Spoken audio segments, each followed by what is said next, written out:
என்ன ரெண்டு பேரும் ஏதோ தனியா பேசிட்டு இருக்கீங்க?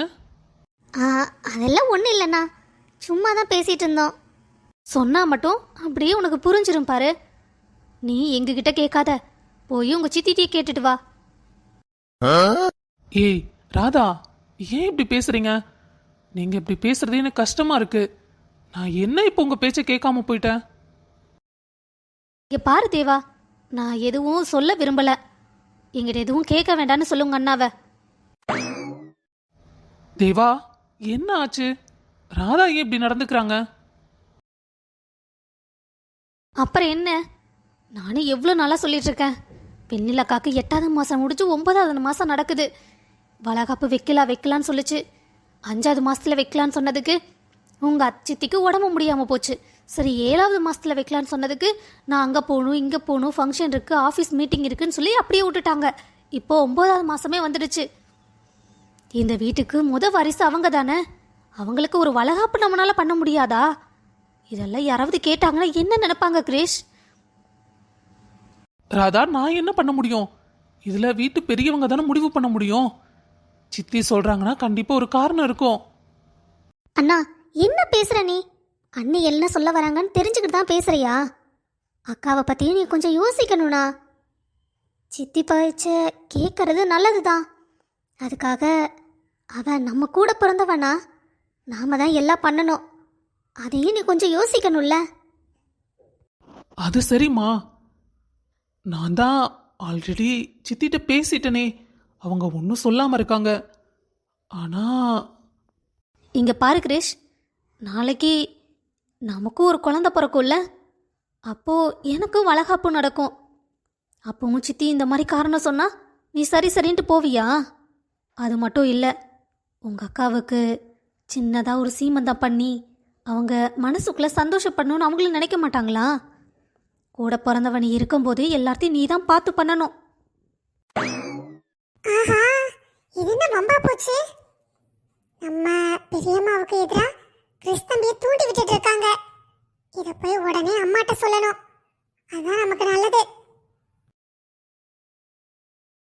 அம்மா, அம்மா, அம்மா. ஏய் ஜாஸ்மின், எதுக்கு இப்படி கத்திட்டு வர? நான் இங்கே தானே இருக்கேன். அம்மா, வெளியே என்ன நடக்குதுன்னு தெரியாம நீங்க இவ்வளவு பொறுமையா இருக்கீங்க. என்னதான் நடக்குது? அம்மா, என்னம்மா அது? ஒரே வீட்டுக்குள்ள இருந்துட்டு உங்களுக்கு ஒண்ணுமே தெரிய மாட்டேங்குது. அங்க வெளியே என்ன நடந்துட்டு இருக்கு தெரியுமா? ராதாவும் அந்த தேவாவும் சேர்ந்து கிறிஸ்தம்பி மூளைய இது பண்ணிட்டு இருக்காங்க. வெண்ணிலாவுக்கு வளகாப்பு வைக்கணும், இப்படி இருந்தா என்ன பண்றது அப்படின்னு சொல்லி என்னென்னமோ பேசிட்டு இருக்காங்கம்மா. என்னது, வெண்ணிலாக்கு வளகாப்பு வைக்கணுமா? வீட்டில் பெரியவனா இருக்கும்போது இதை பற்றி அவளுக்கு எதுக்கு பேசிட்டு இருக்காளுங்க? அதுவும் கிறிஷ் என்கிட்ட வந்து பேசுவானா? வாய்ப்பே இல்லை ஜாஸ்மின். சரி, இப்ப நான் என்னதான் பண்றது? அதை மட்டும் சொல்லுங்க. கிரிஷ், நான் சொல்கிறத மட்டும் செய். இங்கே பாரு கிரிஷ், என்ன நீ தப்பாக எடுத்துக்காத. உன்னை கல்யாணம் பண்ணிட்டு இந்த வீட்டுக்கு வரும்போது உன் பொண்டாட்டியாக மட்டும் இல்லை, தேவாக்கும் வெண்ணிலாக்காவுக்கும் ஒரு அம்மா ஸ்தானத்தில் இருக்க வேண்டிய சூழ்நிலையில் நான் இருக்க வேண்டியதாக இருக்குது. அதனால தான் உங்ககிட்ட கடுமையாக பேச வேண்டிய நேரத்தில் நான் கடுமையாக நடந்துக்க வேண்டியதாக இருக்குது.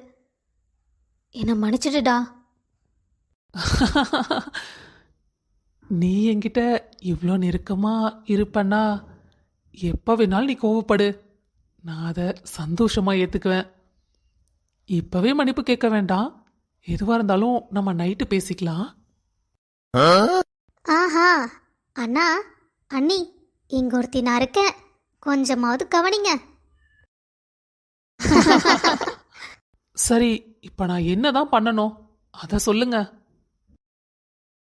கிரிஷ், நீ உங்கள் சித்திட்ட வளகாப்பை பற்றியெல்லாம் ஒன்றும் பேச வேண்டாம். அதுக்கு பதிலாக குழந்த பிறந்தோன்னையும் வெண்ணிலாக்காவை நம்ம வீட்டுக்கு கூட்டிகிட்டு வரணும். 6 மாதம் அவங்க இங்கேயே இருக்கட்டும். அதை பற்றி மட்டும் நீ இப்போ சித்திட்ட பேசு, சரியா? ஆமாண்ணா, அவ கூட நம்ம மாமா, அத்தை, சித்தி, ஆத்தா, பாட்டின்னு ஒரே சந்தோஷமாக இருந்தால் அவளுக்கும் சந்தோஷப்படுவா. அது மட்டும் இல்லைண்ணா, இத்தனை வருஷம் நம்மளை விட்டு பிரிஞ்சிருந்தா. இனிமே அந்த கஷ்டத்தை நம்ம அவளுக்கு கொடுக்கக்கூடாது. சரி, நான் கண்டிப்பா இதை பத்தி சித்திட்ட பேசுறேன். அண்ணா, பேசுறதோட நிறுத்திக்காத. சம்மதம் வாங்கிட்டு தான் வரணும், சரியா?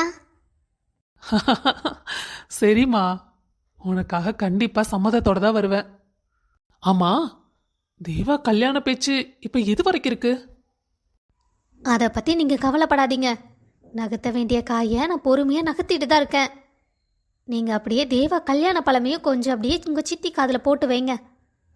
அப்புறம் என்ன நடக்குதுன்னு பார்ப்போம்.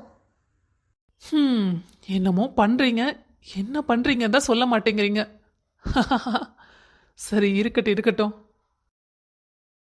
அப்பாடா, இப்பதாம்மா எனக்கு கொஞ்சம் நிம்மதியா இருக்கு. சித்தி, அட வாப்பா கிரேஷ், ஏன் அங்கேயே நிற்கிற?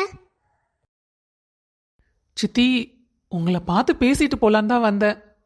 என்னாச்சு கிரேஷ்? ஏதாவது பிரச்சனையா என்ன? ஆ ஆ அதெல்லாம் ஒன்றும் இல்லை சித்தி. அது நீங்கள் கோவப்பட மாட்டீங்கன்னா நான் சொல்கிறேன். என்னப்பா, நீ சொல்லி நான் கோவப்படுவேனா? அதெல்லாம் ஒன்றும் இல்லை. எதுவாக இருந்தாலும் தைரியமாக சொல்லு. சித்தி, வெண்ணிலக்காக்கு 9 மாதம் ஆயிடுச்சு. வளகாப்பு நம்மளால பண்ணவே முடியல. ஆமாம் கிரிஷ், எனக்கு அதை நினைக்கும் போது கஷ்டமாக தான் இருக்கு. வீட்டோட வாரிசு அந்த பொண்ணு. லவ் பண்ணி கல்யாணம் பண்ணிக்கிட்டாங்கிறக்காக இத்தனை வருஷம் பிரிஞ்சிருந்தோம். ஆனால் இப்போ அவளுக்கு வளகாப்பு கூட நம்மளால் பண்ண முடியல. இப்போ கூட பாரு, நான் ஹாஸ்பிட்டல் போயிட்டு செக்கப் எல்லாம் முடிச்சுட்டு வரக்கு லேட் ஆயிடுச்சு. இனி அடிக்கடி செக்கப் போகணும். இனி என்னதான் பண்ணுறதுன்னு எனக்கு ஒன்றும் புரியலப்பா.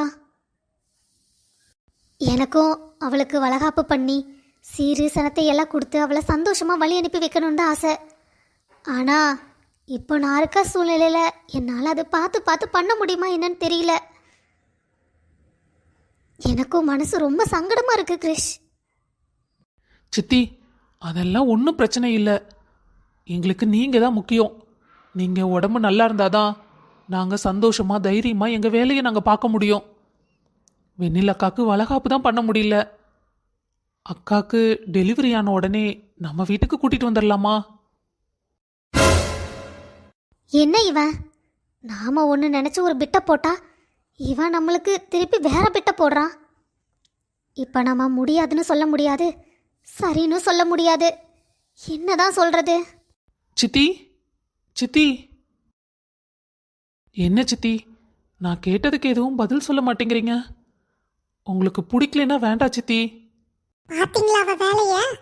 பாக்குறதுக்கு தான் ஒல்லி பச்சை மாதிரி இருக்கா. என்ன வேலை பார்த்திருக்கா பாருங்க. கொஞ்சம் அசந்த உடனே டாபிக்க மாத்தி கிறிஸ்தம்பி இங்க தாட்டி விட்டுருக்கா. இப்ப என்னம்மா பண்ண போறீங்க? சித்தி, உங்களுக்கு பிடிக்கலன்னா வேண்டாம் சித்தி. அட, அப்படியெல்லாம் ஒன்றும் இல்லைப்பா. உன்னோட ஆசையை இந்த சித்தி நிறைவேற்றாம எப்படி? அது மட்டும் இல்லை, நீ சொல்கிறது சரிதான். வளகாப்பு தான் நம்மளால் பண்ண முடியல. அவளை கூட்டிகிட்டு வந்து நம்மளால் வச்சு பார்த்துக்க முடியும்ல. நம்ம குடும்பமாக சேர்ந்து அவளை பார்த்துக்குவோம், சரிதானே? சித்தி, சித்தி, ரொம்ப தேங்க்ஸ் சித்தி. எனக்கு ரொம்ப சந்தோஷமா இருக்கு சித்தி. சரி சித்தி, நான் ஆஃபீஸ் போயிட்டு வந்துடுறேன். ம், சரிப்பா.